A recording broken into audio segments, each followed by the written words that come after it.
Tak čo, sú už bežné konverzácie s umelou inteligenciou tak trochu nuda? Dnes sa pozrieme oveľa ďalej, za hranice jednoduchých príkazov. Vstúpime do sveta, kde AI nečaká pasívne na pokyny, ale stáva sa, povedzme, že autonómnym partnerom. Hovoríme o agentických pracovných postupoch v cloude a toto je taký malý čarodejnícky prievodca, ako túto novú mágiu ovládnuť. A presne toto je tá kľúčová otázka však, pretože presne tu sa začína tá skutočná zmena. Skúsme si to len predstaviť. Čo keby AI asistent nielen odpovedal na otázky, ale aktívne by riešil problémy. Nielen by napísal nejaký kód, ale rovno by ho aj otestoval a nasadil. Presne o tom toto je. Toto je ten obrovský skok, ktorý si dnes ukážeme od pasívneho četovania k aktívnemu samostatnému konaniu. Dobre, poďme na to. Ak chceme túto silu naozaj ovládnuť, musíme začať pekne od základov. A úplne prvý krok – pochopiť, čo to ten agent vlastne je. Takže zabudíme na chvíľu na obyčajné príkazy. Teraz sa ideme učiť, ako si vytvoriť a hlavne ako viesť skutočných inteligentných partnerov. Takže, čo presne je AI agent? Určite si ho nepredstavujeme len ako nejakého chatbota. Vôbec nie. Je to autonómny systém. A kľúčové sú tu tri veci. Poprvé je autonómny. Po druhé, chápe všeobecný vysokoúrovňový cieľ. A po tretie, a to je extrémne dôležité, dokáže používať nástroje, aby ten cieľ dosiahol. Čiže ak dostane zadanie ako zanalizuj tieto dáta a správ z toho report, on si už sám nájde spôsob, ako na to. A ako to vlastne celé funguje? No, není to náhoda, je to proces. A tento rituál agenta nám krásne ukazuje jeho myšlienkový pochod. Takže, najprv si ten veľký cieľ rozloží na menšie, zvládnutelné kúsky. Potom si z toho sformuluje jasný plán.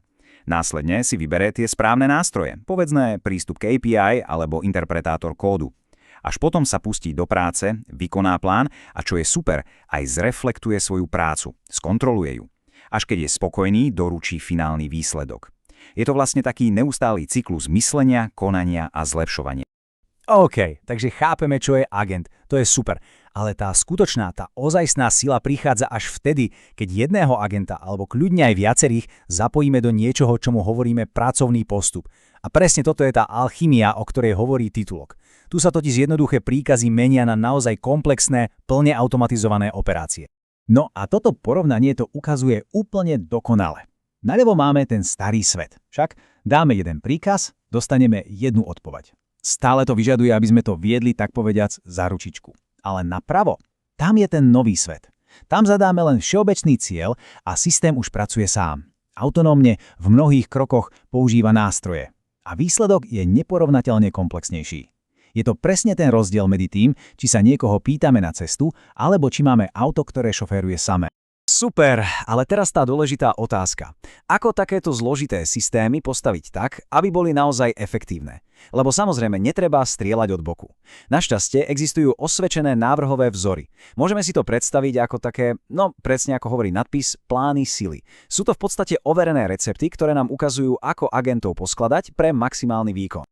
Poďme sa v rýchlosti pozrieť na tie najdôležitejšie. Prvým je používanie nástrojov. Toto je absolútny základ. Je to, ako by sme agentovi dali ruky, aby mohol robiť veci aj mimo svojho jazykového modelu. Potom je tu reflexia a tá je úplne fascinujúca.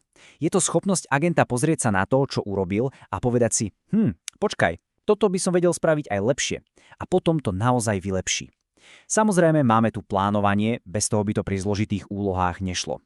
A nakoniec môj obľúbený, spolupráca viacerých agentov. Tu môžeme vytvoriť celý tím špecialistov. Predstavte si to ako automatizovanú redakciu, kde jeden agent hľadá informácie, druhý píše článok a tretí po ňom kontroluje fakty. Spolu dokážu veci, ktoré by jeden nikdy nezvládol. OK, teóriu by sme mali zvládnutú, ale teória je jedna vec. Aké konkrétne nástroje potrebujeme v tej našej dielni moderného čarodejníka, aby sme tieto všetky koncepty pretavili do reality?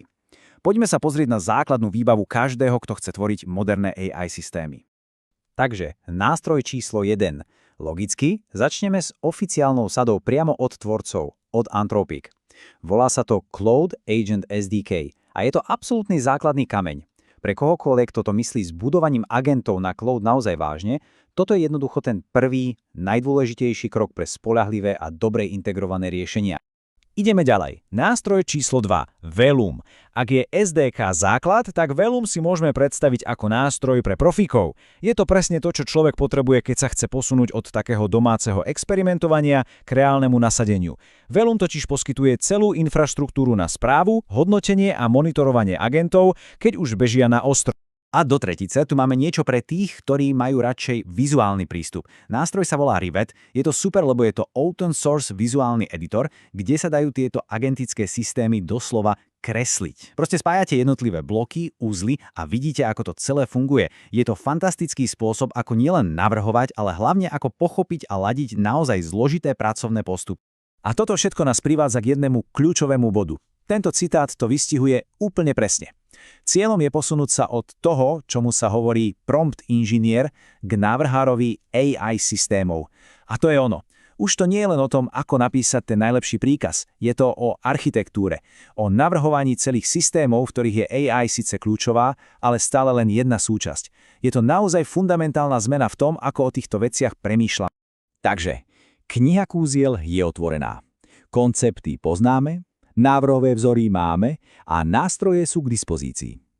Otázka, ktorá pred nami stojí, už naozaj neznie, čo dokáže umelá inteligencia. Tá skutočná, tá dôležitá otázka teraz znie, čo s tým všetkým bude vytvorené.